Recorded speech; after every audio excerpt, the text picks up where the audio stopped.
Descubre nuestra programación y prepárate para ver mucho más. Más puntos de vista, más deporte, más series, más arte y ciencia, más música y cine, más documentales, más entretención para grandes y chicos. Descubre UChile TV, donde todas las verdades se tocan.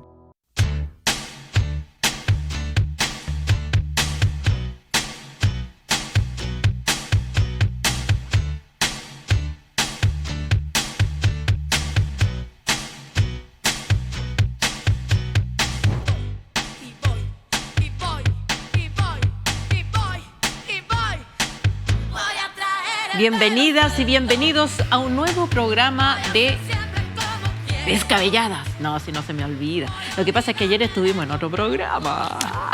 ¿Nos vieron? ¿Nos vieron? ¿Nos vieron? Había X, Sí, pues. de segundo día de la semana maquilladas. En Vía X estuvimos, ¿cómo se llama el programa? Todo puede ser Todo va a mejor. estar bien. Todo va a estar bien. Todo puede pasar. Todo puede ser peor. Cada día puede ser peor. De Juan José Lavín. Si no lo han visto, búsquenlo por ahí, véanlo, porque ahí chacoteamos un poquito. Lo pasamos muy bien, pero además un reconocimiento a este programa que hacemos nosotras en cámara, pero mucha gente allá atrás trabajando para que sea un programa sólido, lo más sólido que pueda ser. Y un reconocimiento también a la Universidad de Chile. Y a la Universidad de Chile, sí, por supuesto. Así que, bien. La grúa todavía no nos levanta, pero podemos decir, seguiremos aquí. Oye, pero contemos que le preguntamos al tarotista si no iban a subir el sueldo. Pero ya sí, pues. dijo que sí. La idea era que eso no se supiera. Ah, ¿no? No, pero sí hay muchas cosas más entretenidas también. Eso sería tu idea, yo lo pregunté. Para vocearlo en la plaza pública. No, estuvo súper. Sí, también bueno. hablamos de los políticos guapos, los no tan guapos. Bueno, ahí Yanna encontró guapos algunos que nosotros dijimos con la Yanna, te pasaste. ¿Qué pasa? No tenemos los mismos gustos, eso quedó claro.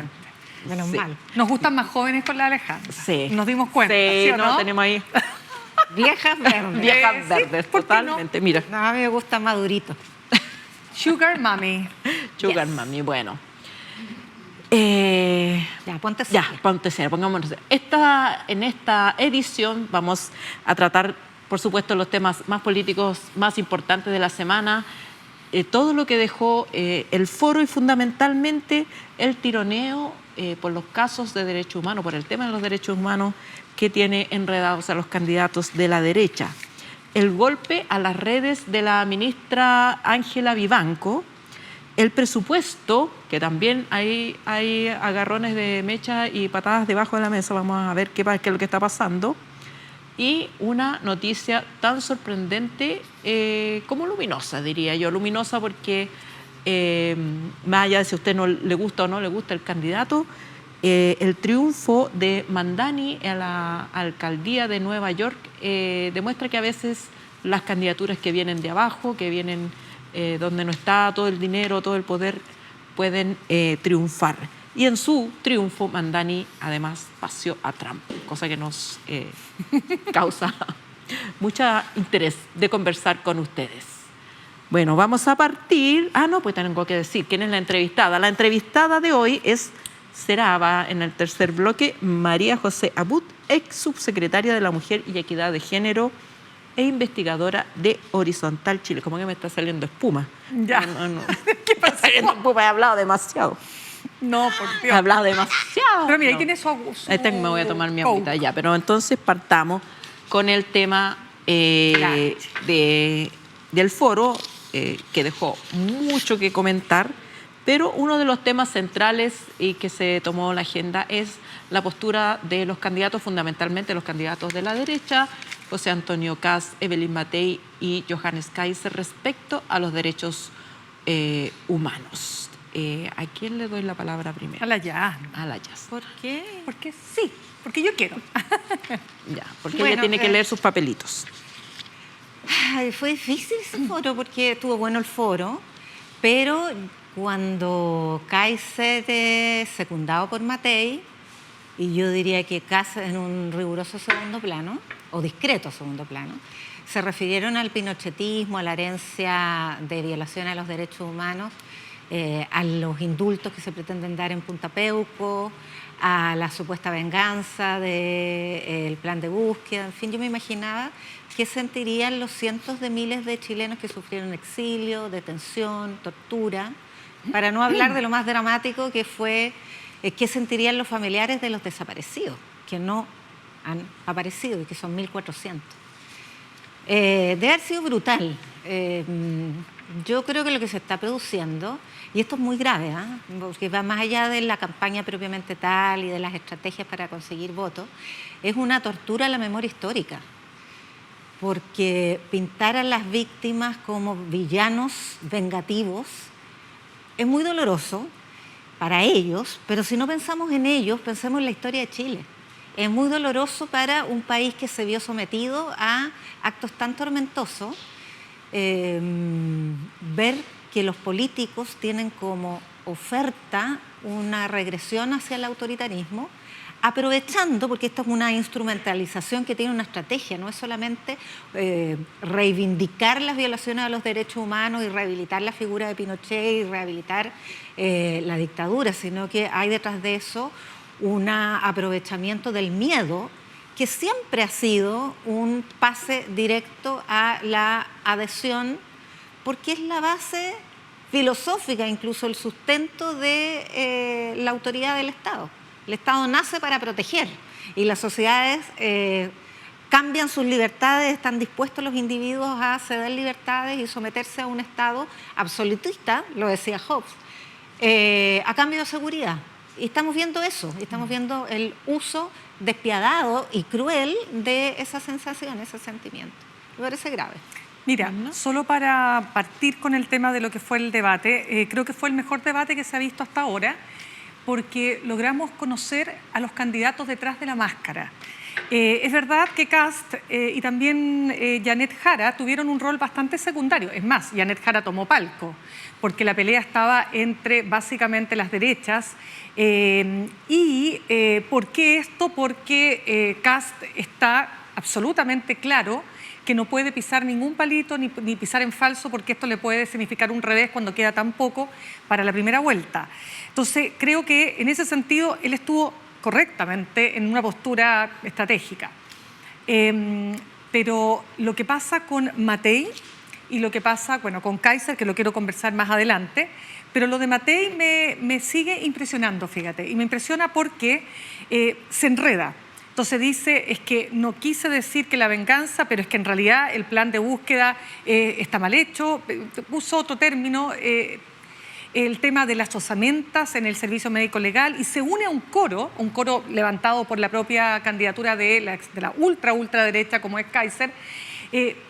Yo no creo que ella no sepa que efectivamente esas osamentas en el servicio médico legal no es que no estén periciadas, sino que no se ha logrado encontrar el match que se necesita con el ADN de los deudos o de las familiares, porque es un proceso súper complejo, independiente que pueda haber aquí un problema del Estado, de la falta de eficiencia, todo lo que ustedes quieran, todo junto. Pero la misma directora del servicio médico legal ha dicho que este es el momento en que ha habido mayor movilización, exactamente, recursos, tecnología y capacitación. Es que déjame decirte lo que yo sé, porque este tema lo reporté muchos años atrás, en los tiempos difíciles del servicio médico legal, que sigue siendo un órgano súper empobrecido para lo que representa, ¿no? Es un órgano auxiliar de la justicia. Pero no es el minuto y no es el momento, porque este momento efectivamente es cuando, entre comillas, porque siempre se requieren más recursos, ha estado mejor. Entonces me parece que unirse a ese coro a estas alturas, tratando de ser ahora de nuevo más derechista que los derechistas, después de que dice que el plan de búsqueda no es búsqueda sino es venganza, y todas estas cosas, fíjate que es como decepcionante. Y me imagino que hay un sector de la centroizquierda que quiere votar por Matei porque no quiere votar por Jara. Me pregunto si también sentirán que es decepcionante, porque ¿a quién le está hablando? ¿A quién le está hablando Matei? A los duros ya están capturados, digamos. ¿A quién le habla?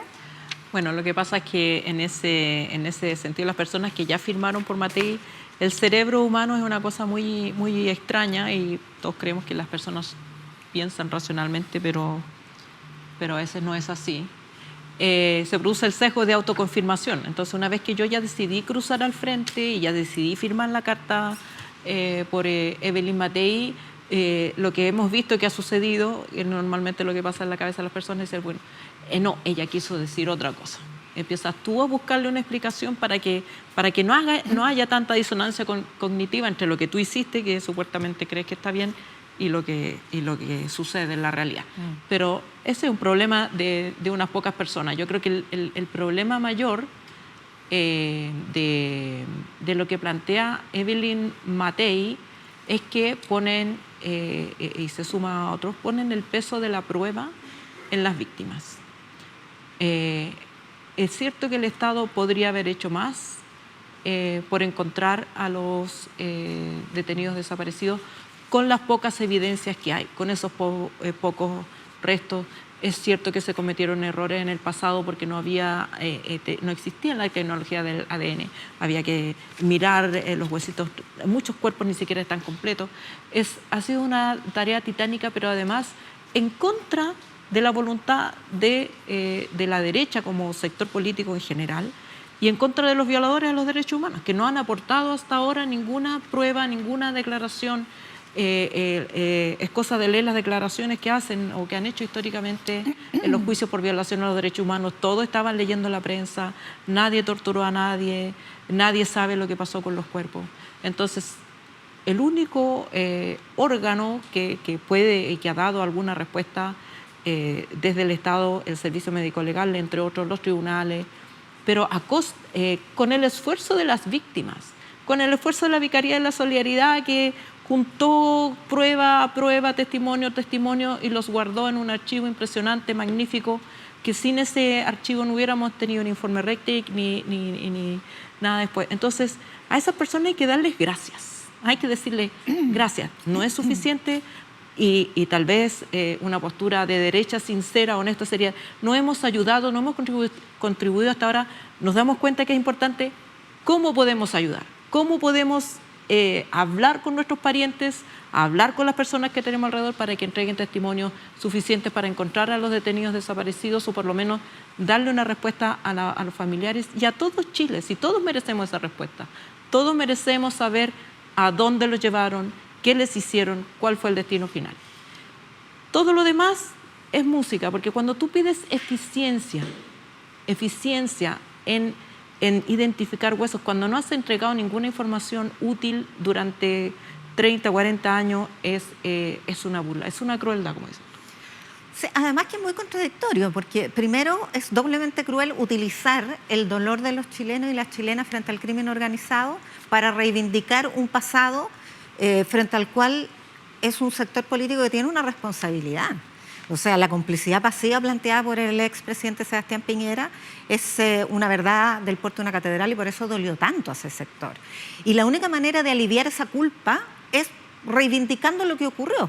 Una de las maneras, la otra, la sana, sería más bien sumándose a la preservación de la memoria, al estilo alemán respecto del Holocausto, preservar la memoria, reparación, no repetición, que es la fórmula civilizada de enfrentar los pasados tan tormentosos. Y mira, Longueira lo dijo, esta es la utilización del miedo. Longueira lo dijo al día siguiente del triunfo del rechazo en el plebiscito de 2022. Dijo, los chilenos la derecha va a ganar mirando para atrás las próximas elecciones, va a recordar el estallido como un momento de caos y va a recordar la dictadura como un momento de orden frente a la delincuencia. ¿Y qué fue la dictadura sino crimen organizado para violar los derechos humanos?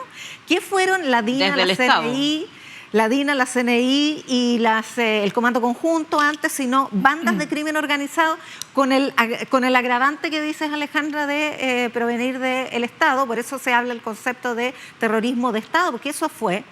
¿Qué fue el régimen militar sino que un entero acto de corrupción sobre la base del robo directo de Pinochet, cuyas cuentas fueron encontradas en el Banco Rix, el robo directo de Lucía Pinochet, cuyas cuentas guardaron el patrimonio de SEMA Chile, y el robo directo de los nuevos grupos económicos que se hicieron fortunas por las privatizaciones? O sea, eso es corrupción, eso es crimen organizado. Entonces hay que tener mucho cuidado y una cara bastante callosa. Sí, yo quiero agregar algo, Ale, que tiene que ver con lo siguiente. Kaiser redobla la apuesta de las derechas, ¿quién es más duro? y dice que va a cerrar el capítulo 7390 definitivamente, abre la puerta para los indultos, y dice, usted no puede tener gente de 80 y 90 años pudriéndose en una cárcel solo porque no le cae bien políticamente. Y aquí quiero detenerme, porque aquí no se trata de que a nosotros nos caiga bien o mal, o a la gente le caiga bien o mal, criminales tan feroces y probablemente de los más terribles que ha creado, ¿no?, esta locura que se produce, ¿no es cierto?, particularmente en dictaduras como Miguel Krasnov Marchenko, un brigadier de ejército que está condenado a más de 1000 años de cárcel por una serie de crímenes: secuestro, violación, tortura, desaparición. Y el caso que quiero relatar, y lo quiero vincular con otra cosa que he escuchado en estos días, y es que no, la mayor parte del electorado es gente que no vivió la dictadura, gente joven, que esto no le afecta. Cuidado. Yo tampoco nací para el Holocausto y todavía me sigo conmoviendo con lo que ahí ocurrió. El caso de Diana Arón, una mujer de 24 años, embarazada, militante del MIR, periodista, detenida en 1974 por agentes de la DINA. Le disparan, cuando ella se ve sorprendida, le disparan, queda herida, se la llevan a una clínica, la clínica London o la clínica de la DINA, luego al hospital militar, y es el propio Miguel Krasnov Marchenko quien participa de sus torturas, estando embarazada y estando herida. A tal nivel es esto que se han recogido testimonios como, por ejemplo, el de la flaca Alejandra, que era una delatora y que, gracias al testimonio que finalmente ella entrega, dice que se acuerda de Diana Arón y se acuerda de lo que pasó con Miguel Krasnov, que participa de las torturas. Dice, y lo que más me impactó fue que Krasnov salió de la sala de torturas con las manos ensangrentadas, gritando, además de marxista, la concha de su madre es judía, hay que matarla.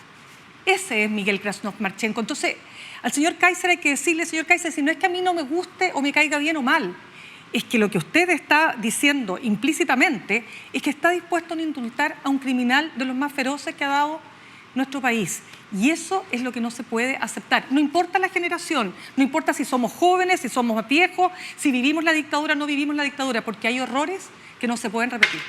Así es. Bueno, yo solamente quisiera agregar a ese punto que mientras sectores de la sociedad no se hagan cargo de esa responsabilidad y que se avergüencen de haber apoyado esa dictadura, el tema va a seguir abierto, porque no se va a cerrar por decreto, no se va a cerrar poniéndole una lápida encima, no se va a cerrar diciendo miremos para adelante y no miremos para atrás, porque esos familiares tienen hijos, tienen nietos, y la herida sigue abierta, la búsqueda continúa. En los tiempos históricos hay cuántas naciones que desgarradas por situaciones similares, por genocidios que no se perdonan, no se olvidan nunca y no se van a olvidar mientras que no haya un reconocimiento.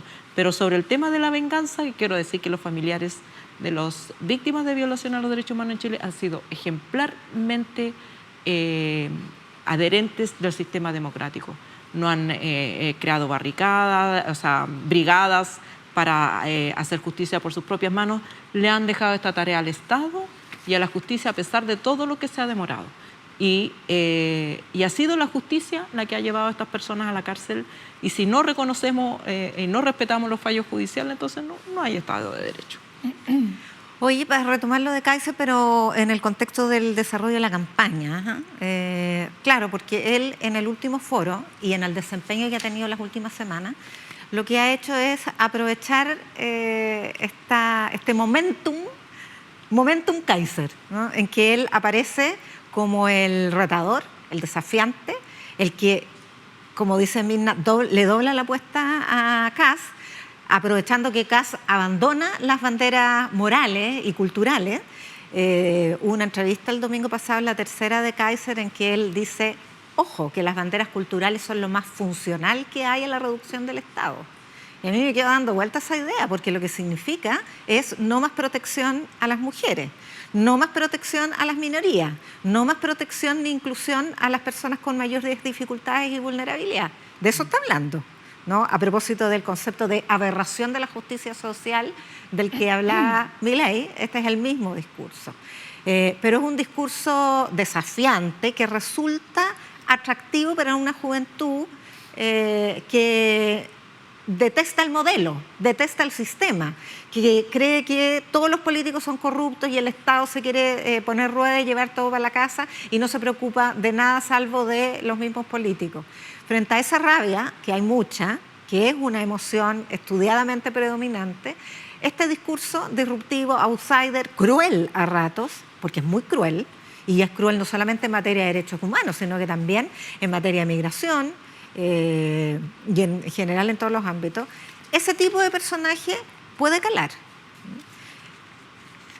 Voy a contar lo que decía ayer en el programa que nos invitaron. Hay un libro de Stefanoni, que ahora me acordé del título. Me acordé del autor. Del autor. Sí, un argentino, Stefanoni, que escribe "Y la rebeldía se volvió de derecha". Y este es un rebelde, es un gallo que desafía el sistema y eso puede ser muy atractivo para una juventud que desdeña el sistema. Sí, pero creo que no se hace cargo de Chile.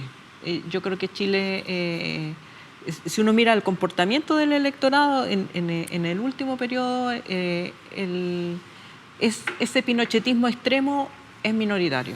Yo creo que ahí Kaiser se pisa la cola y se pone techo. Es que él no está pensando en la segunda vuelta, pues es la diferencia bueno, respecto claro, a la... no No tiene nada que perder. Claro, no tiene nada que o queda en perder. el camino o pasa a segunda vuelta y ya está ahí y hace el saludo a la bandera. Pero ¿sabes qué? Pero ojo, Dime. Perdón. no, es que respecto que no tiene ninguna viabilidad esa ultraderecha. Yo no digo que no tenga ninguna, digo Tiene que poca. en este minuto Tiene poca. en Chile no. Tiene Pero poca mira, porque en Chile las mujeres pesamos mucho. Sí. Y ese discurso no le gusta a la mujer Ya, chilena. pero cuidado, porque Datavoz hizo un estudio, perdona que te interrumpa, Yasna. y Datavoz, a ver, mostró- ¿cuánto le ha y chuntado mostró- Datavoz? ¿Ah? ¿Cuánto le ha chuntado Datavoz? No, pero es que Datavoz no hace encuestas para saber quién va a ganar, son encuestas de, ¿cómo se llaman las? De panel. Quality, no cuantitativa, sino cualitativa. Ah, ya. Hizo un estudio Datavoz sobre la imagen de los candidatos y Kaiser ha ido creciendo significativamente en imagen positiva. Sí, pues, pero eso no Sé que a significa propósito- que no tenga cielo. A propósito de estudio, yo leí uno súper recién, que creo que se lanza mañana recién, pero leí un artículo en el País. Y es un estudio que hizo la FES, la Fundación Frederick Ebert, realizado por varios autores académicos chilenos, y hace una encuesta de 5.000 encuestados de Brasil, Argentina y Chile. Y es súper interesante porque hay un 60% de ciudadanos de esos tres países que no les gusta la ultraizquierda.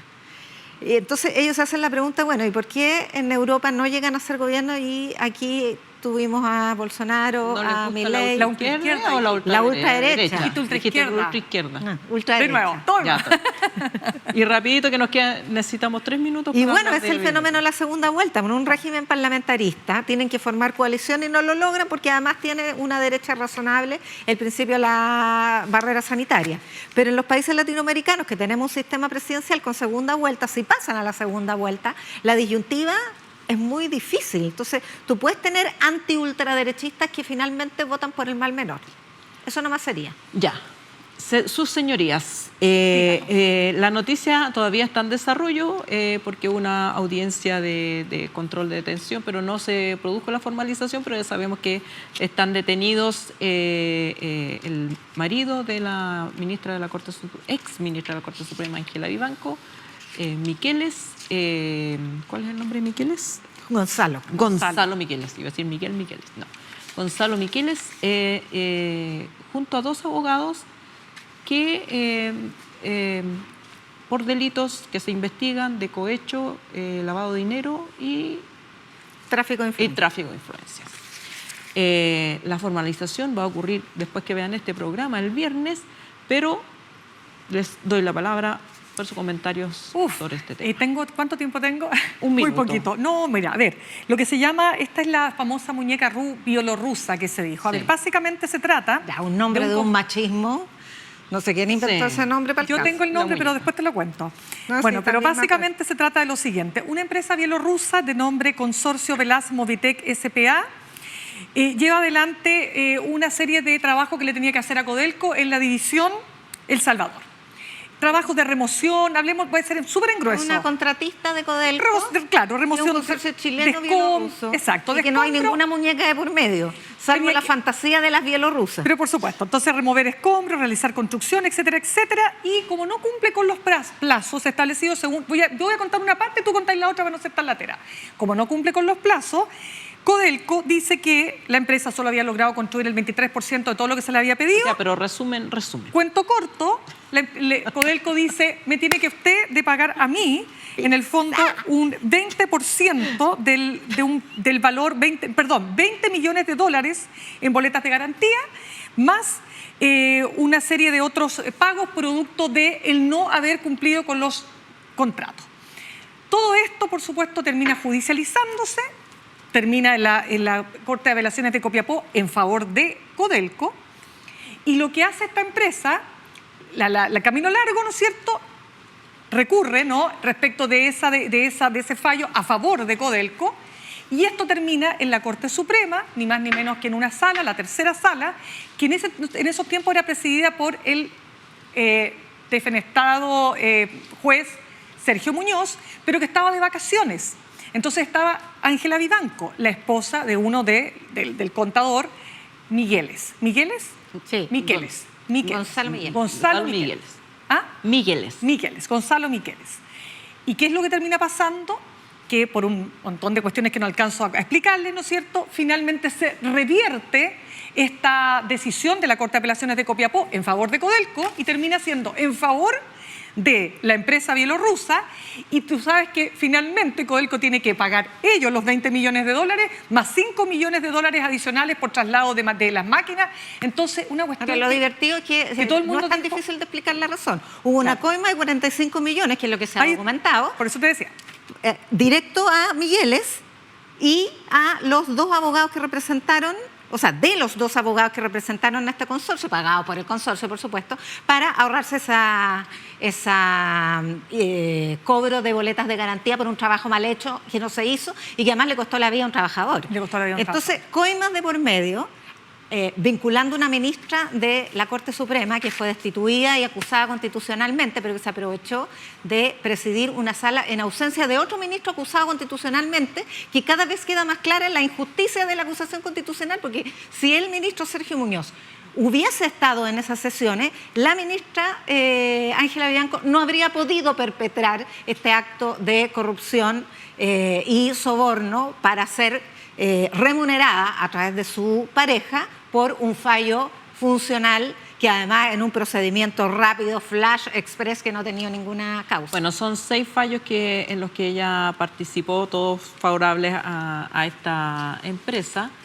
Y el camino no es directo, digamos, según lo que ha reportado Nicolás Sepúlveda, que es el autor de estas investigaciones, y por eso ha costado tanto determinarlo, porque la empresa le paga los honorarios a los abogados se la pasan a los conservadores, los conservadores finalmente se los pasan de agota a Migueles. Y por eso es lavado de activos. Por eso es lavado de activos. Eso es lo que se está investigando y no se conocen todavía todos los antecedentes que prueban la acusación. Se van a conocer el viernes, pero además viene una querella de capítulos que es para poder procesar a la exministra, porque ella, como fue ministra, tiene protección de fuero, aunque ya no lo sea.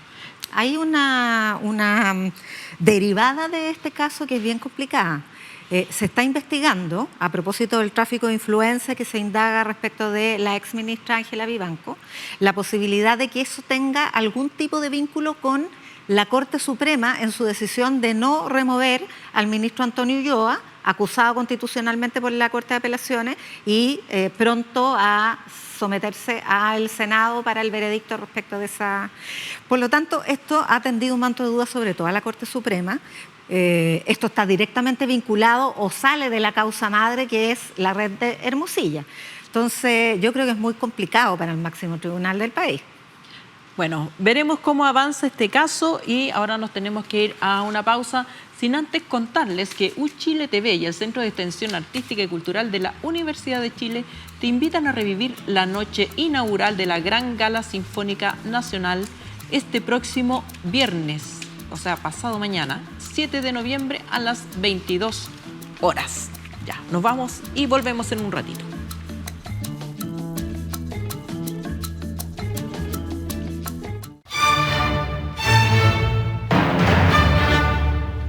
Chile TV y el Centro de Extensión Artística y Cultural de la Universidad de Chile te invitan a revivir la noche inaugural de la Gran Sala Sinfónica Nacional, un lugar que brinda un espacio de encuentros y experiencia sonora nunca antes visto. Dirigida por el maestro invitado Maximiano Valdés, acude a la magistral presentación que ofreció la Orquesta Sinfónica Nacional en esta noche tan especial. No te pierdas el concierto inaugural de la Gran Sala Sinfónica Nacional este viernes 7 de noviembre a las 22 horas, solo por las pantallas de Chile TV.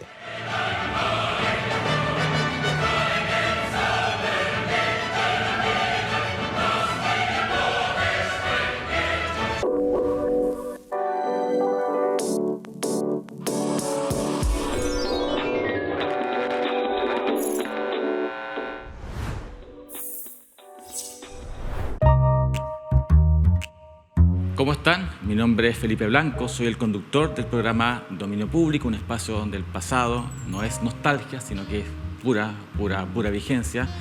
Aquí lo que hacemos es rescatar del olvido películas, muchas películas, que en cierto modo también ayudaron a construir lo que hoy día entendemos por lenguaje cinematográfico y que por distintas razones han quedado un poco atrapadas, digamos, en el tiempo. Mi tarea en ese sentido, digamos, es explicarles precisamente el rol y la importancia que han tenido esas películas, buenas o malas, y por qué es importante particularmente verlas hoy día en este contexto y por qué esas mismas películas de hace 20, 30, 40 o 50 años pueden decirnos algo respecto de lo que está ocurriendo hoy. Espero que sigan viendo el programa y espero que estén atentos a las próximas emisiones acá en Dominio Público en Chile TV. Muchas gracias.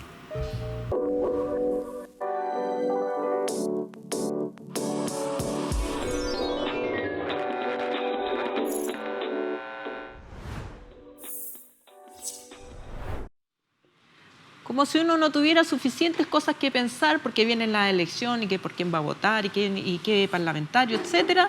Encima está la discusión del presupuesto. Ustedes saben, capítulo de la teleserie, la derecha rechazó todo en bloque, los parlamentarios no tenían nada más que votar, se dieron un receso, muchos de ellos están en campaña además.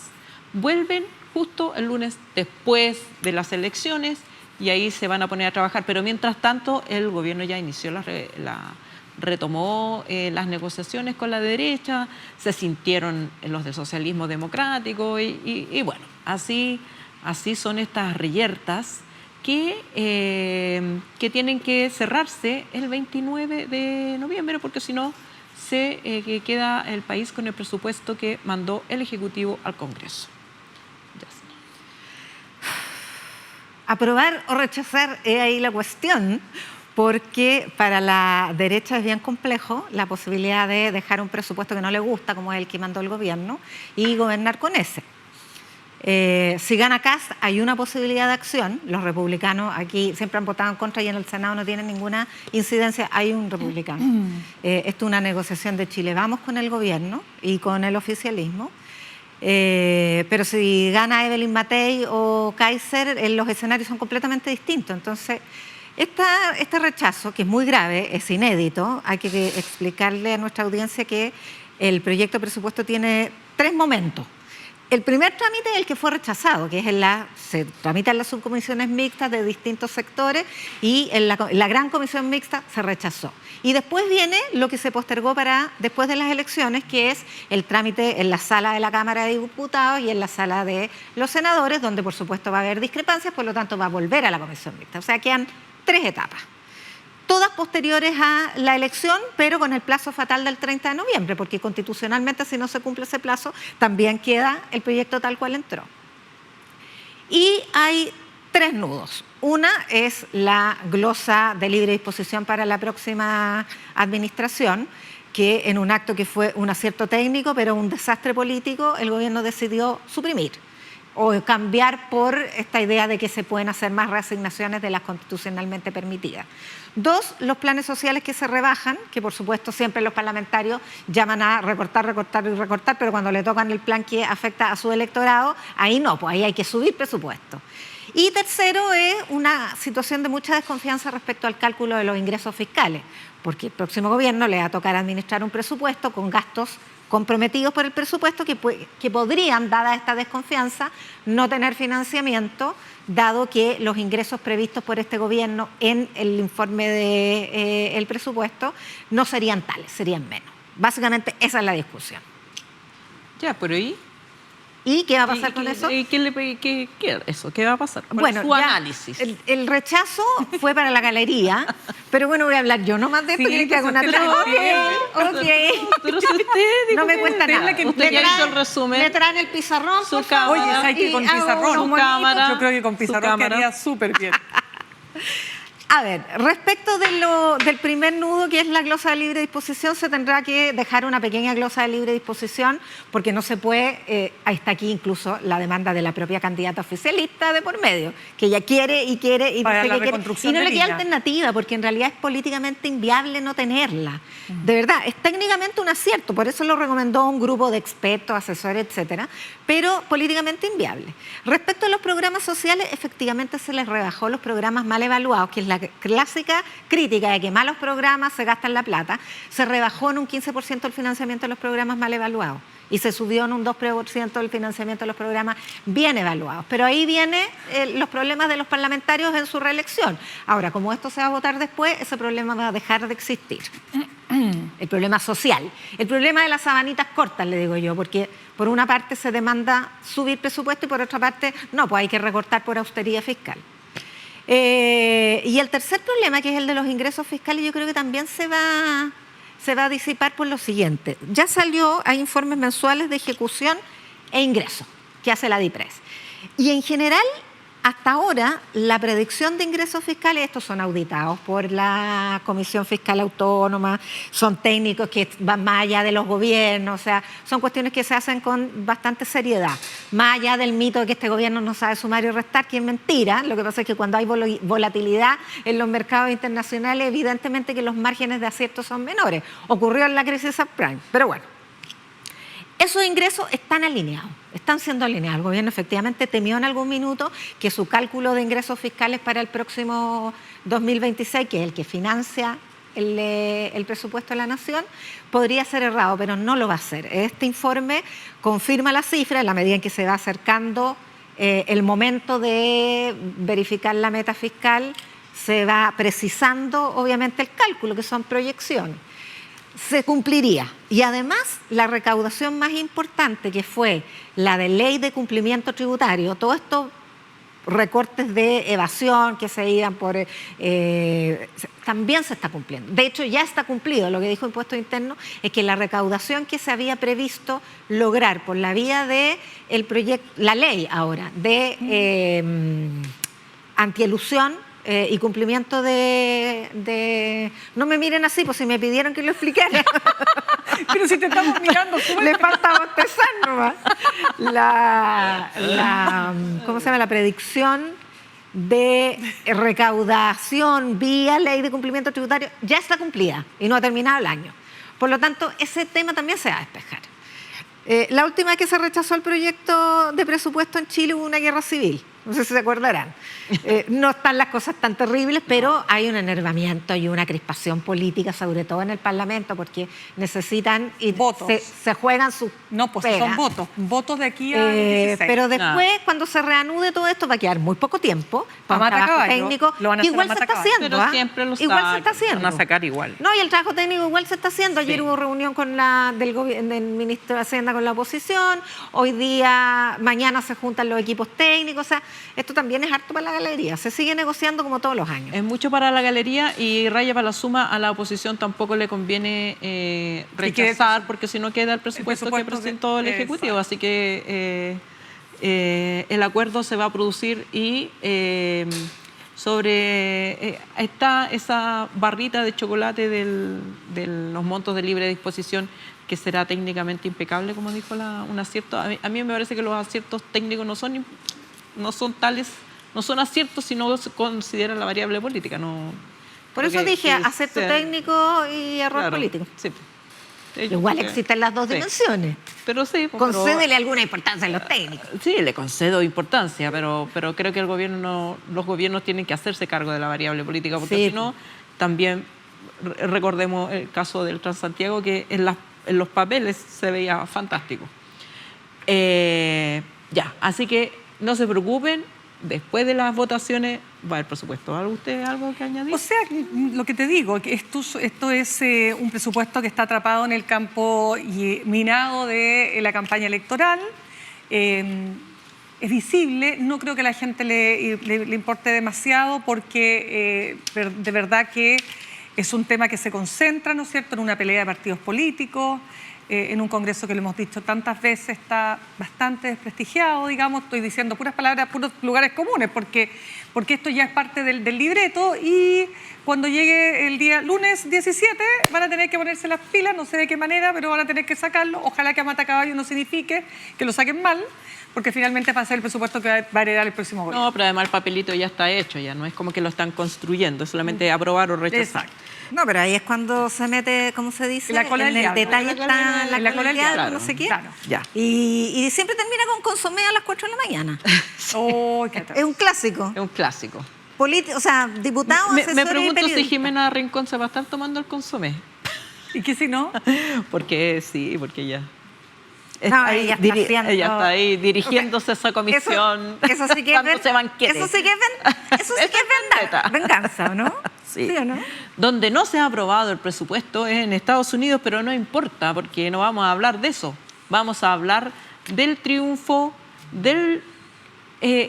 tiene varios cosas. Del primer musulmán, primer joven, primer socialista, demócrata de vertiente socialista, que gana la alcaldía, la poderosa alcaldía de Nueva York, porque uno habla de alcaldía como que si lo transfiere a como los Municipio. parámetros chilenos, no, ese es, claro, ¿Es un condado? ¿Ah? ¿Es el condado? No, es de la ciudad de Nueva York, pero son 8 millones de habitantes, o sea, y el La ciudad estado más son grande. 20 millones de habitantes. Es la ciudad más grande, más poblada de Estados Unidos, y también con mucha diversidad de inmigrantes. Ganó a pesar de las amenazas de Donald Trump de no darle plata del gobierno federal a esa alcaldía. Sí votaban por Mandani. Ahora vamos a partir Bueno, acá. partamos por acá. Es súper interesante, pero ya se sabía que todo indicaba que él iba a ser el ganador.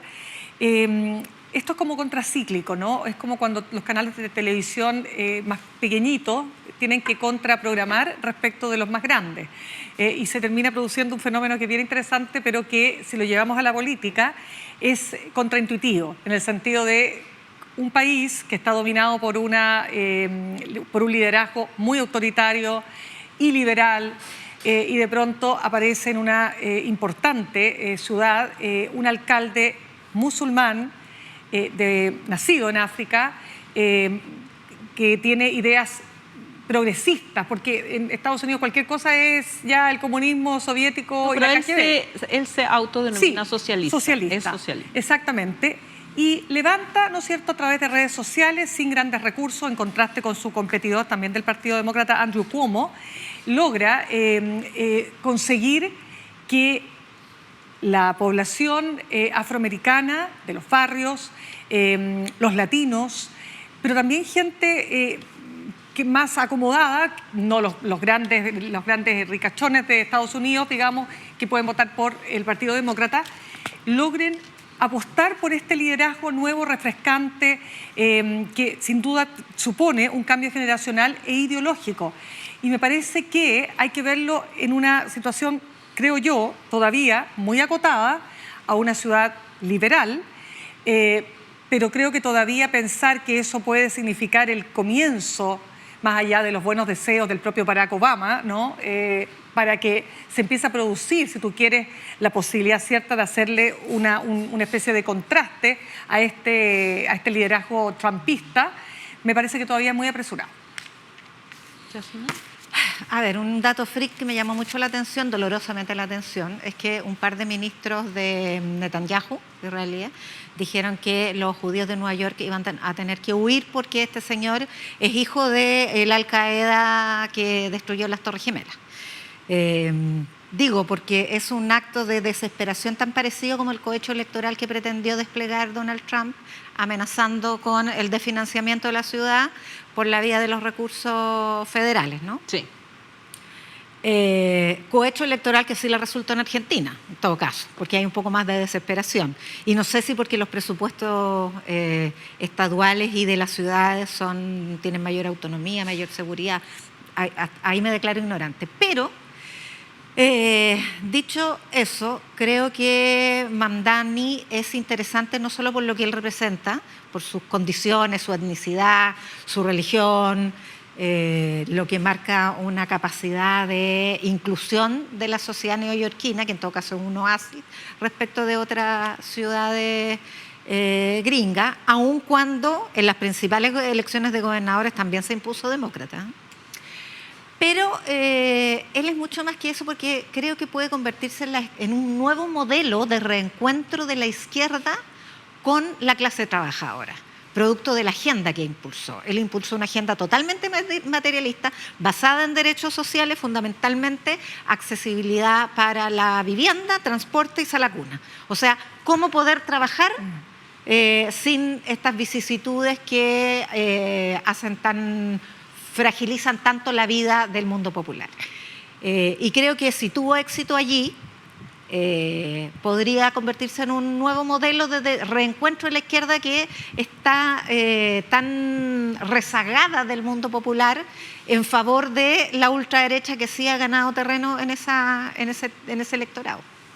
A ver, Nueva York igual como estado es un estado progresista, y hay que entender que en Estados Unidos los estados son países en realidad. Cada estado es un país distinto, con sus propias psicologías, con sus propios políticas. Entonces, si uno va a Nueva York y vive ahí, comparado con Chile, ya es socialista, ya era socialista. Era socialista con Cuomo, con todos los anteriores. O sea, es un estado mucho más progresista y donde el gasto social es mucho mayor que en cualquier otro estado estadounidense. Entonces no se compara en ese sentido. Pero lo que aquí pasó es un cambio. Él disputó el poder a las élites.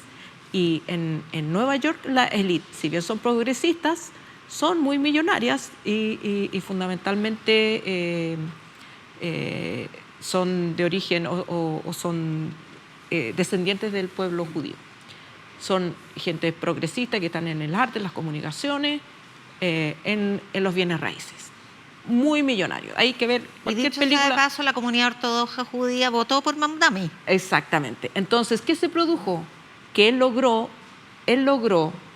que los judíos de Brooklyn, que son los más ortodoxos, pero más pobres también, voten por él.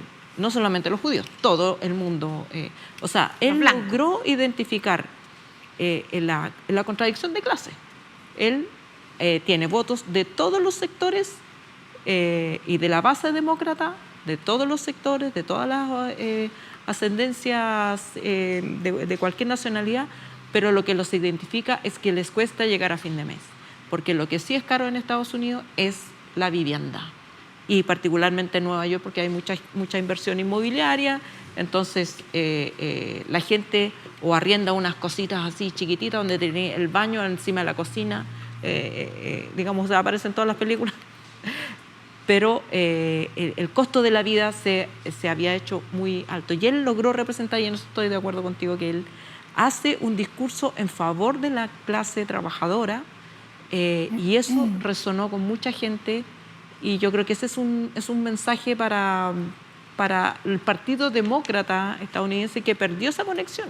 El Partido Demócrata está absolutamente elitizado y fue la razón por la cual también en su momento, aunque no fue tan radical la distancia, ganó Barack Obama sobre Hillary Clinton, porque hay gente que son muy millonarios, muy glamorosos, aunque sean, entre comillas, más de izquierda. Pero yo creo que lo que dice Yana es muy interesante, Yana, el punto que tocas tú respecto de un partido, el demócrata, que fue perdiendo identificación, o que las personas hablemoslo así, la clase trabajadora en el sentido más marxista del concepto, ¿no? O los grupos minoritarios, fue perdiendo identificación ese sector con el partido, ¿no? Se fue separando, se fue elitizando, y ahí ganó terreno el trumpismo, en su minuto el Tea Time, después el MAGA, y empezó a sentirse identificado porque se empezaron a sentir escuchados. Y yo creo que lo que está haciendo, o podría, ¿no es cierto?, hacer este nuevo liderazgo de Mamdani, es justamente recoger ese malestar y traducirlo en acción concreta. Por eso que hay un punto ahí pero que le puede jugar en contra, porque estaba leyendo cuáles son los desafíos que él tiene. Bueno, uno de los desafíos es tener las lucas, la plata. Y ya la gobernadora, que también es demócrata, dijo, no vamos a subir impuestos. Entonces, aquí va a estar el tira y afloja, de dónde va a sacar las lucas para poder ir en favor de todas esas demandas sociales por transporte, por vivienda, la comida es carísima. O sea, el costo de vida fue lo que le dio a él el triunfo. La pregunta es, ¿cómo lo va a mantener? ¿Cachai? Claro. Hay otro factor relevante, porque que tiene que ver con lo mismo que estamos hablando, o sea, este reencuentro de la izquierda, que en todo caso, Mamdani es hijo de Bernie Sanders, que también fue un fenómeno cuando compitió en las primarias, en el mundo juvenil sobre todo. Él arrasaba, a pesar de su edad bastante avanzada. Sigue el modelo, o sea, hay un pensamiento de izquierda en Estados Unidos que está corrido a la izquierda respecto del resto de Estados Unidos y respecto de Europa y de Occidente en general. Pero no hay un estado de bienestar, no hay seguridad social al nivel de los países europeos. Entonces, hay aquí una deuda del mundo demócrata que se corporatizó, y de hecho la ciudadanía en algún minuto impugnó la corporatocracia de los demócratas, particularmente, no sé si se acuerdan del Wall Street Occupy, que estuvieron acampando semanas o meses en Wall Street protestando por la manera en que Barack Obama, que era también la expectativa, la esperanza de una manito de solidaridad a los trabajadores, decepcionado e impugnado por la manera en que administró la crisis subprime, esa crisis financiera que terminó en salvataje a todos los bancos e instituciones financieras a costa de la pérdida de vivienda y de la precarización de los trabajadores y las trabajadoras estadounidenses. No me toqué a Obama. ¿A quién? Porque Obama sí logró instaurar la salud pública. Claro. Pero aquí, pero eso quedó, ¿no? Sí. Bueno, esa es la disputa que tienen ahora en el presupuesto. Por el presupuesto, por eso no se ha aprobado. Ya iba a decir algo más, pero se me olvidó y además se nos acabó. ¿Se nos acabó el tiempo? Se nos acaba el tiempo, así que todo, tenemos que ir a una pausa y ya volvemos con nuestra entrevistada.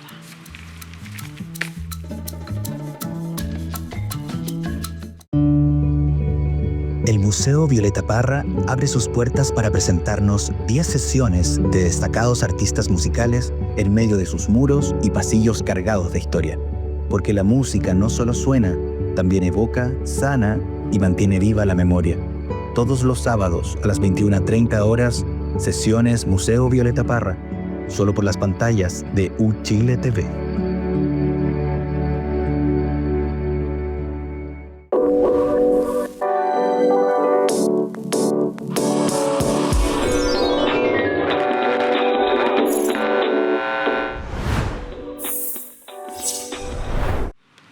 Tal como anunciamos, aquí estamos de regreso para entrevistar a María José Abud. Ella fue subsecretaria de la Mujer y Equidad de Género e investigadora de Horizontal Chile y es una de las voceras del comando de Evelyn Matei. Pero antes de hacer las preguntas, se nos quedó una cosita en el tintero que además motivaba el título de Mamdani pasea a Trump, porque porque lo más notable de su triunfo es que al asumir, él asume una actitud desafiante, no como en general candidatos dicen, bueno, y ahora vamos a gobernar con todo. No, le dijo a Trump, sube el volumen, sé que me estás mirando, sube el volumen, toma, cachito de goma. Y lo que él logró, aparte de lo que hablábamos de hacer una izquierda que recoge las demandas de los trabajadores, logró hacerlo en un lenguaje juvenil, que usa redes sociales, que baila, que canta. Entonces, esa es la mezcla que es muy significativa. Pero bueno, ese era el apunte que quedaba pendiente. Ya, pues, ¿quieren abrir los fuegos? No, yo quiero abrir los fuegos. Bueno, como encargada de género, de las temáticas de género, uno siempre piensa que derecha y equidad de género o derechos de la mujer en general no combinan. ¿Cómo lo planteas tú? A ver, yo creo que los avances que hemos experimentado en las últimas décadas, ¿cierto?, en temas de género, muestran que debe entenderse como una política de Estado. Por supuesto que hay énfasis de izquierda a derecha en ciertos temas, sobre todo cuando entramos al tema del aborto, por ejemplo, pero yo creo que los temas centrales, que es la autonomía económica, la autonomía también de una vida libre de violencia, ¿cierto?, la mujer, son transversales al color político. Yo creo que se tienen que entender así porque es así cuando progresa y avanza esta agenda, ¿cierto? Y por ejemplo, a mí que me tocó ser subsecretaria en el gobierno del presidente Piñera el segundo, doy fe de cómo, a pesar de tener diferencias con el actual gobierno, cómo se han continuado ciertos proyectos. Por ejemplo, la aprobación de la ley para una vida libre de violencia, que viene de Bachelet II, nosotros lo pasamos de primer a segundo trámite constitucional y se aprueba en este gobierno. Y eso habla de cómo se debe entender esta agenda, que no debe llevarse a un sector político ni a un grupo de mujeres, sino que es para todas las mujeres y que busca avanzar en esta igualdad que todavía no alcanzamos. Pero eso se podría mantener así si quien pasa, por ejemplo, es Johannes Kaiser, quien ha tenido declaraciones abiertamente misóginas. O sea, yo de lo que he visto y también revisando su programa gobierno, claramente este no es un foco de él, al contrario, y yo creo que acá lo preocupante son los posibles retrocesos que se puedan experimentar en esta agenda, ¿cierto? Porque las luchas que han habido han costado mucho, ¿cierto? Y han sido también el sacrificio de generaciones de mujeres en Chile que han avanzado poco a poco en instalar cierta agenda y no ha sido fácil eso, y uno se asusta cuando aparecen este tipo de discursos que se normalicen y que signifiquen retroceder en avances que han sido muy importantes para las mujeres. Sí, fíjate que en el último debate televisivo de Canal 13 se mostró a Evelyn Matei particularmente, y no solo ella, pero hablemos de Matei, preocupada de hablarle al público femenino, a las mujeres, ¿no? Te pregunto lo siguiente, a ver, ¿tú crees que se puede producir un retroceso si es que pasa, en vez de ser Matei a segunda vuelta, Kast? Y te lo pregunto porque él no ha hablado del tema. Él ha tenido una actitud de dejar fuera, ¿no es cierto?, todos los temas que le causaron en su minuto, sin ir más lejos, la posibilidad de no pasar a segunda vuelta, o sea, no ganar la elección, quiero decir. Y te pregunto si acaso ustedes ven con preocupación lo que puede ocurrir en ese plano. La verdad es que sí, porque yo entiendo la estrategia electoral que ha sido, pero encuentro que es injusto para las mujeres no tener ese voto informado, ¿cierto? Porque una cosa es decir que lo que él ha planteado, que va a ser un gobierno de emergencia y que él se va a enfocar en ciertos temas y en otros no, pero hay temas que no pueden quedar estancados, stand-by durante 4 años. Hay agendas legislativas que están andando, tenemos la Comisión de Mujer del Senado y de la Cámara que tienen una agenda importante, entonces yo creo que es una deuda que uno le gustaría que se zanjara esta semana de cara a un voto informado de las mujeres. A mí me tocó, por ejemplo, acompañar a la candidata Matei a un debate que organizó Chile Mujeres, que era sobre derechos de las mujeres en la campaña, en que estuvo la candidata Jara, ¿cierto? Y José Antonio Kast no participó de este debate, y es algo que preocupa, porque al final yo creo que es imposible el decidir dejar estancada una agenda de este tipo y uno no sabe cuál va a ser su postura, cómo se va a enfrentar él cuando en el Congreso se planteen estos temas o cuando haya que avanzar en ciertas problemáticas de las mujeres. Eso quiero preguntarte, solamente para precisar. ¿Tú crees que lo de Kast es una decisión táctica o es que él abandonó la batalla cultural como se lo enrostra Kaiser? A ver, yo creo que es o sea, Maya sí es no sé si es una decisión táctica o no, pero lo que yo sí veo es que no hay una preocupación por un tema tan importante, ¿cierto? Que son, por ejemplo, qué medidas concretas él va a enfrentar en 4 años para hacer frente a la tasa de desempleo. Cómo él va a enfrentar la violencia intrafamiliar, la violencia doméstica, cuál va a ser su postura con la actual ley que tenemos sobre el aborto, por ejemplo, los derechos sexuales y reproductivos. Entonces, yo creo que ahí es una preocupación de que en el pasado vimos otras declaraciones, otras posturas que fueron preocupantes. Recordemos que en algún minuto incluso habló de cerrar el Ministerio de la Mujer. El no contar con esa información. Yo creo que es difícil entender qué va a pasar con esta agenda y incluso el peor escenario, un retroceso, también es un mal escenario que no se avance, ¿cierto? Y que quede todo estancado durante 4 años porque hemos avanzado, pero hay desafíos importantes, urgentes, pendientes y eso preocupa a las mujeres.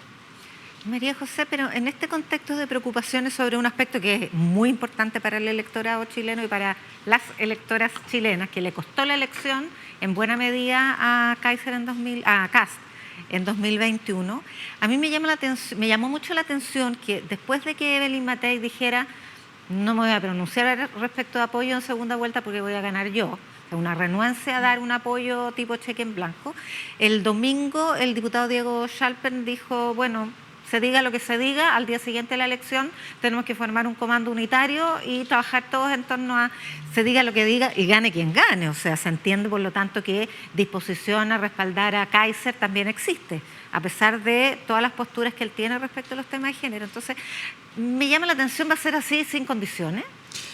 A ver, yo creo que lo primero, eso es una definición que viene post la elección, ¿cierto? Y que pueden haber especulaciones de lo que se va a hacer como coalición. Recordemos que también hoy día Evelyn representa a Demócrata, Amarillo, entonces yo creo que la postura que tome la candidata o que se tome como coalición puede ser la postura oficial, pero al final del día el voto y el apoyo es personal, ¿cierto? Y cada uno de los integrantes que estamos en el comando y las personas que vamos a votar por Evelyn Matei tendremos ahí el derecho a decidir si nos convence o no.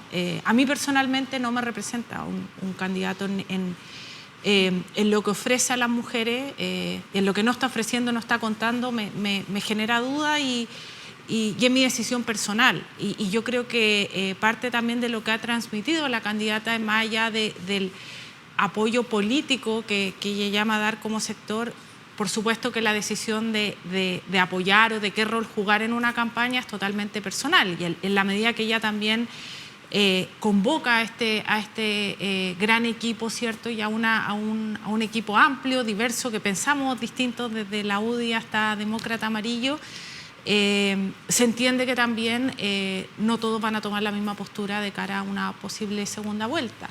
Pero ahora todavía la elección está abierta y yo, bueno, estuve en el debate de esta semana, estuve ahí en el público y al ver los candidatos también me pasa que yo creo que la candidata Matei sigue siendo la mejor opción para los próximos 4 años Chile y que en estas 2 semanas se define gran parte del voto de los indecisos, tenemos el voto obligatorio que agrega otro factor y nosotros estamos apostando también a que ahí haya un voto sobre quién puede dar gobernabilidad en los próximos 4 años y quién también representa a la gran mayoría de los chilenos hoy día y en la capacidad de lograr acuerdos. Yo creo que hoy día vimos un debate a ratos de muy bajo nivel, muy polarizado, ¿cierto? Y lo que hoy día necesitamos para avanzar son grandes acuerdos, ceder en postura, ¿cierto? Tenemos un Congreso que hay que ponerse de acuerdo y yo creo que ahí es donde Evelyn Matei, quien está ofreciendo hoy día una mejor opción.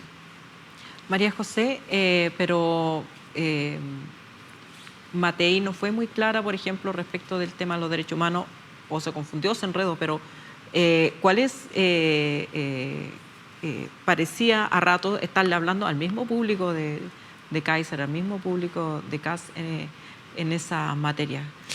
Mira, yo, más allá de la frase que al final fue lo que le preguntaron, que el término usado se puede haber malentendido, ¿cierto? Y puede, con justa razón, generar en las familias de los detenidos desaparecidos un dolor y un malestar.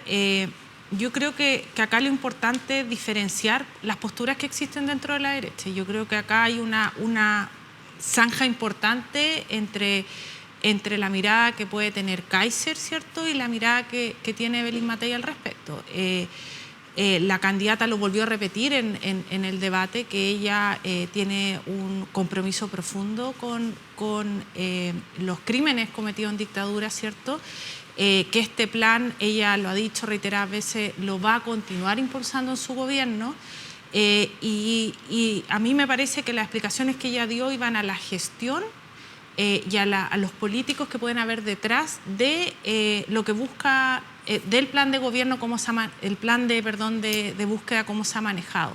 En ningún caso apunta con esos adjetivos a lo que hay detrás, ¿cierto?, y al objetivo final que tiene, que al final del día es un plan que llega 50 años tarde a nuestro país, es un plan que debe ser un plan de Estado, que debe tener continuidad, ¿cierto?, en el gobierno que venga, y que es muy importante para la reparación de nuestro país. Yo creo que eso espero que haya quedado claro en el debate, porque al escuchar también como ustedes decían antes, manoseo a ratos de los derechos humanos y declaraciones súper duras que uno ya piensa que en estos días ya no deberíamos escuchar, que duelen, que al final uno dice no hemos aprendido nada en estos 50 años. Evelyn Matei siempre ha marcado una diferencia en ese sentido. Sí, pero te pregunto derechamente, porque ella habla de la gestión en un tema donde la derecha tuvo una gran participación en la dictadura, digamos, tiene vínculos. Y se puede hacer un análisis sobre la base de gestión en este tema cuando hay, no sé, a lo mejor otros pasos que dar antes, como primero hacerse responsable del rol que a cada quien le correspondió en la dictadura, o hacer una petición para que las personas que todavía pueden entreguen información suficiente en vez de que apuntar a la gestión de un servicio que hace lo que puede con los recursos que tiene, como el servicio médico legal. Mire, yo creo que ella lo que apunta es, y creo que esto se inicia un poco con el presidente Piñera, que es un desmarque también a un sector tradicional de la derecha, cuando él habla de los cómplices pasivos, sí. Claro, que fue como un gran hito en también cuál había sido la postura de la derecha en esta materia.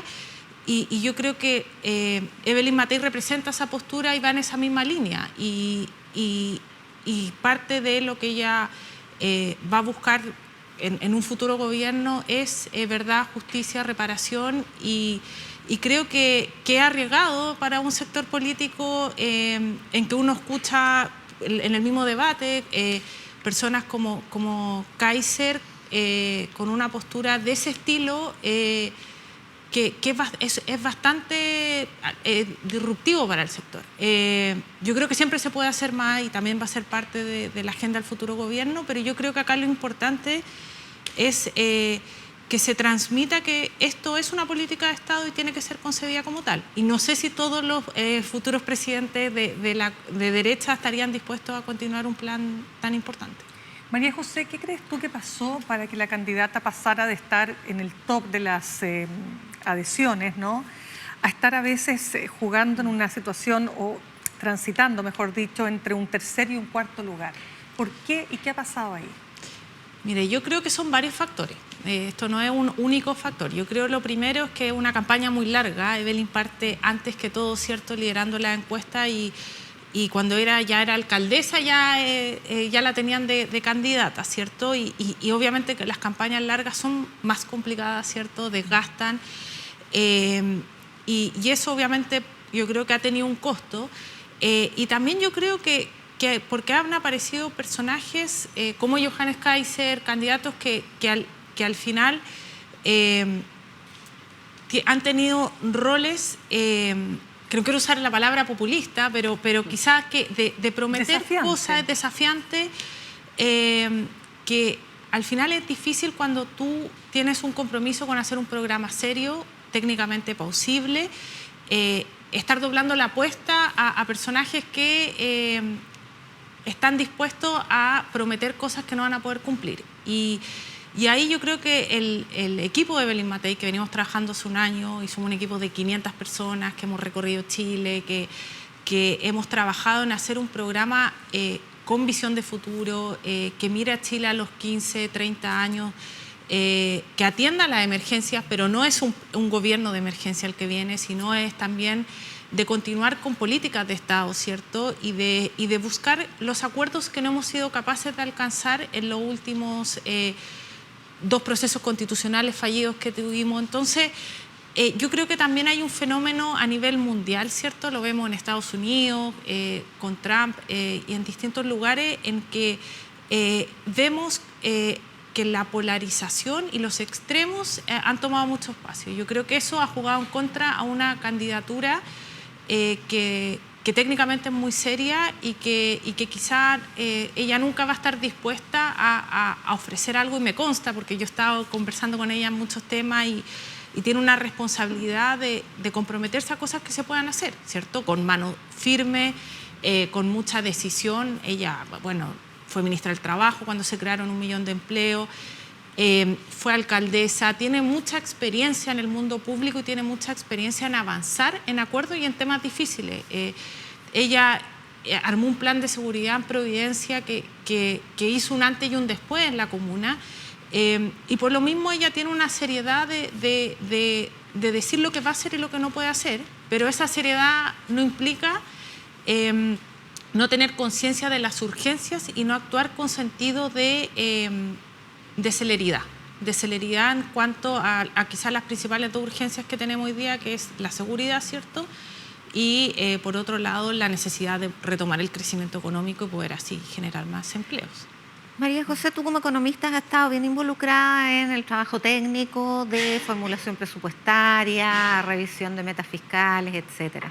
Y la semana pasada se produjo un hecho histórico que fue el rechazo a rajatabla por parte de la oposición en la comisión mixta al presupuesto de la Nación. Y digo histórico porque ni siquiera se discutió en la comisión mixta. O sea, llegó un momento en que el rechazo era tan consistente que el senador Insulza dijo, bueno, mejor votemos como paquete por todo lo que queda, rechazo, ya, ok, y rechazo total. Y eso es bien difícil de solucionar en el poco tiempo que va a quedar después de las elecciones. ¿Qué te parece a ti esa conducta? Bueno, yo tengo otro dato, que yo también fui parte de esta comisión asesora para reforma del gasto público que convocó la directora de presupuesto, que éramos 5 miembros transversales que hicimos... Tú eres la culpable de eliminar la glosa. No, sí, yo ahí puedo contarles de la glosa, ya, de qué queríamos hacer con la glosa, pero mira, primero señalar que nosotros como comisión hicimos una serie de propuestas que varias de ellas se acogieron, y yo creo que acá lo importante para avanzar en la ley de presupuesto es que se clarifiquen ciertos temas que están generando muchas dudas en la oposición. Y yo creo que se pueden resumir como en 2 grandes paquetes. Uno es este famoso como cálculo de los ingresos, ¿cierto? Y genera dudas porque se han sobrecalculado en los últimos años, ¿cierto? Y es lo que ha llevado también a que no cumplamos nuestra propia regla fiscal. Entonces, yo creo que ahí hay una duda legítima, ¿cierto?, de transparentar ese cálculo de ingresos y hacerlo menos optimista, porque ahí es cuando nosotros mismos nos hacemos trampas, ¿cierto? Porque si calculamos más ingresos de los que son, al final si no reducimos el gasto lo suficiente, vamos a seguir teniendo déficits estructurales mayores a los que nos ponemos como meta. Y lo segundo, yo creo que tiene que ver en transparentar bien las prioridades de rebaja de gasto, porque al final, yo la escuchaba antes, el gran tema acá es este tironeo entre necesitamos disminuir el gasto, pero a su vez los distintos parlamentarios quieren que se mantengan ciertas glosas, ¿cierto? Sobre todo en campañas electorales, y eso fue lo que más nosotros analizamos como comisión, de la necesidad de avanzar con decisión en reducción de ciertos componentes del gasto social, que no implican descuidar a la población desatendida, pero sí programas que están mal evaluados, programas que están duplicados. Yo creo que ahí es donde es fundamental que exista más transparencia desde el Ejecutivo de por qué se están tomando las decisiones de cierre o ajuste, bajo qué criterio. Yo creo que ahí ha faltado mejor comunicación, ¿cierto? Por supuesto que esto es responsabilidad transversal de todo el Congreso, el no ser capaz de ponerse de acuerdo, pero yo creo que sí es importante que se enclarezcan estos temas, porque al final eso es lo que ha dificultado. Y solo por poner ejemplo el tema de la famosa glosa republicana, ahí, claro, ahí se empieza a generar un espacio de duda antes que entrara el proyecto, porque nosotros, si bien como comisión propusimos que se eliminara esta glosa, nuestra propuesta de diseño era distinta. Se proponía eliminarla, pero sí otorgar una mayor flexibilidad en la reasignación de recursos entre glosas. Que eso fue lo que se propuso. Claro, pero nosotros proponíamos una flexibilidad de 10 veces y fue muy pequeña la que se incluyó. Entonces, ahí es donde yo creo que se empezó a generar un espacio de confianza, porque se usa el nombre de la comisión para decir que esto fue validado técnicamente por el grupo transversal, pero no se utiliza el mismo diseño que sugiere la comisión, y justamente al quitar esta libre disposición era muy importante que hubiera una mayor flexibilidad, ¿cierto? Como moneda de cambio que permitiera al gobierno entrante jugar mejor con el presupuesto, y eso es lo que no se incluye. Entonces, yo creo que ahí también, y nosotros se lo planteamos a la directora de presupuesto, es súper importante si se convocan este tipo de comisiones, obviamente que esto no era vinculante, pero sí respetar los diseños, porque al final ahí se empieza a generar este muñequeo que al final, antes de que entrara el tema de la glosa, ya casi que se cayó y que fue una negación absoluta, y eso obviamente que genera un conflicto de cara a avanzar en la discusión. Pero volvamos a antes, al tema de las desconfianzas con el ingreso, con la estimación de ingresos. Porque cuando hay desconfianza, lo que se hace en una negociación es decir, bueno, tráeme antecedentes. Explícame esta plata de dónde va a salir, estas variables, cómo las estás estimando, llamo al Consejo Fiscal Autónomo a que me entregue su propia visión, etcétera. Pero aquí lo que hubo es un rechazo. Y un rechazo tan brutal como que ya rechacemos todas las glosas de una. Chao. Mira, yo creo que ahí es justamente lo que... Eso fue una pataleta política. Y es que también el momento político electoral tampoco ayuda, y eso es lamentable en el contexto de la importancia que tiene una ley de presupuesto, pero yo creo que también parte de este acto de rebeldía, por llamarlo así, tiene que ver con justamente lo que tú señalas, que no ha existido esa...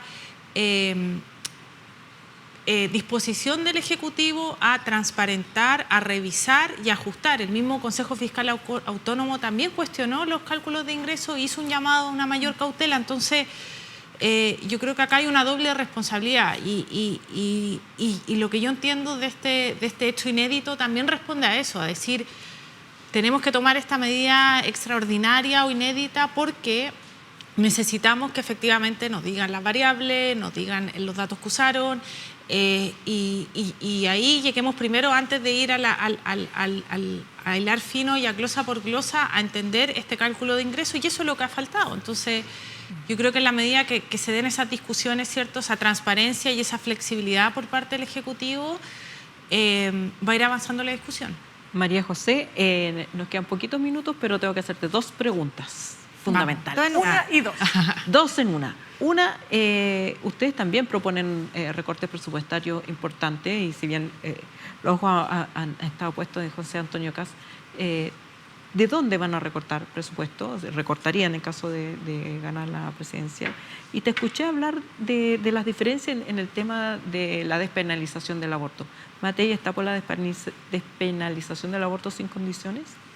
Ya, a ver, vamos por lo fácil y después La por lo- mentira. No, está bien, sí. A ver, yo creo que el tema del recorte, efectivamente nosotros hay que recortar, como es una realidad. 8.000 millones de dólares. Así es, pero en un Bueno, plazo... no todos están de acuerdo con que hay que recortar. Ustedes plantean que hay que recortar. Sí, y planteamos que hay que recortar porque estamos gastando primero más de lo que tenemos y lo vemos lo que ha ocurrido, ¿cierto? Lo que hablábamos de nuestra regla fiscal, que al final ese es un problema porque hoy día estamos pagando altos intereses por nuestra deuda. Ya, pero ¿de dónde? Ya, ¿de a dónde? Mira, yo creo que acá, y a mí me tocó al estar trabajando 5 meses con DIPRES, con la directora de presupuesto, abrir todos los temas que hay en el Estado y hay bastantes espacios para recortar sin disminuir el gasto social en el sentido de que los programas fundamentales que atienden a población significativa sigan operando, pero de manera más eficiente. Y, por ejemplo, uno ve en los programas sociales que hay un recorte importante en el mal uso de licencia, en las suplencias que implica, ¿cierto?, en institucionalidad. Nosotros, por ejemplo, proponíamos la SEGEGOV, pueden desaparecer algunas funciones, irse ahora al Ministerio del Interior, ahora que existe el Ministerio de Seguridad. Hay mucha institucionalidad como el INJUV, por ejemplo, que es 70% gasto administrativo. Lo mismo que ocurre en tema de género, que tenemos Prodemus, Cernamec, uno al fusionar también hace ahorro. Entonces, la verdad es que nosotros vemos por un lado que hay mucho espacio en eficiencias, en agendas que están súper dichas, diagnósticos que vienen hace rato, pero que hay que tomar la iniciativa y hay que hacer estos recortes y también en eficientar el gasto social, porque hoy día vemos que tenemos de repente múltiples programas que no conversan entre sí, que están en múltiple institucionalidad y ahí hay harto espacio también de recorte. Y lo que nosotros proponemos es entre 6.000 y 8.000 millones de dólares, que es parecido a lo que también dijo esta comisión transversal, ¿cierto?, que ya es bastante ambicioso, pero es necesario, yo creo, por dos motivos. Uno, por lo que hablábamos de la importancia de ser responsable con nuestros recursos, y segundo, porque hoy día hay espacio para hacer las cosas mejor con menos recursos. Eso es lo que nosotros vimos como comisión. Y eso no significa un Estado más pequeño, sino que un Estado que hace mejor las cosas, ¿cierto? Y ahí creemos que sí hay bastante que se puede hacer para hacerlo mejor. Y el aborto. Y el aborto. La candidata ha sido súper clara que acá no se va a impulsar una nueva ley de aborto, pero tampoco se va a retroceder en lo que existe, ¿cierto? Ella tiene, yo creo que ahí también hay una diferencia con los candidatos de extrema derecha, ¿cierto?, que no se va a retroceder, que son derechos que se han avanzado y que lo que corresponde a un gobierno es cuidar la implementación de leyes como esta o el matrimonio igualitario, ¿cierto?, y continuar avanzando también en otros derechos sexuales y reproductivos de las mujeres. No solamente es el aborto, nosotros también, por ejemplo, tenemos una agenda fuerte en temas de fertilidad, ¿cierto?, asistida. Hoy día vemos la caída de la baja natalidad. No hablamos tanto de las propuestas de la agenda mujer, pero por ejemplo, hoy día vemos lo difícil que es acceder a tratamientos, ¿cierto? Las mujeres tenemos hijos cada vez más entradas en edad mayores y cuesta más. Y ahí es donde hay un abandono desde el Estado. Nosotros queremos que parte de FONASA, del GES, sean tratamientos de alta complejidad y también, bueno, todo lo que es, por ejemplo, la implementación de la misma ley de violencia integral, que tiene un capítulo importante de violencia obstétrica, que también es parte de los derechos sexuales y reproductivos, y ahí también va a estar nuestro foco. Muchas gracias, chiquillas, muchas gracias, María José. Nos tenemos que despedir, podríamos seguir conversando toda la noche, pero el reloj no nos detiene. Ustedes se saben dónde nos pueden ver, a qué hora y tales, y las redes sociales. 10 de la noche, UChile TV 11.2, Ya nos están viendo varios de Ahí ustedes, están. por supuesto, en YouTube. Suscríbase a nuestro canal de YouTube. Y pónganle like. Eso. Eso, dedito para arriba, El dedito para arriba, corazoncito. Ya. Ya, bueno. Gracias, nos vemos Gracias a el ustedes. próximo miércoles. Muchas gracias. Muchas Chao. gracias. Buenas noches.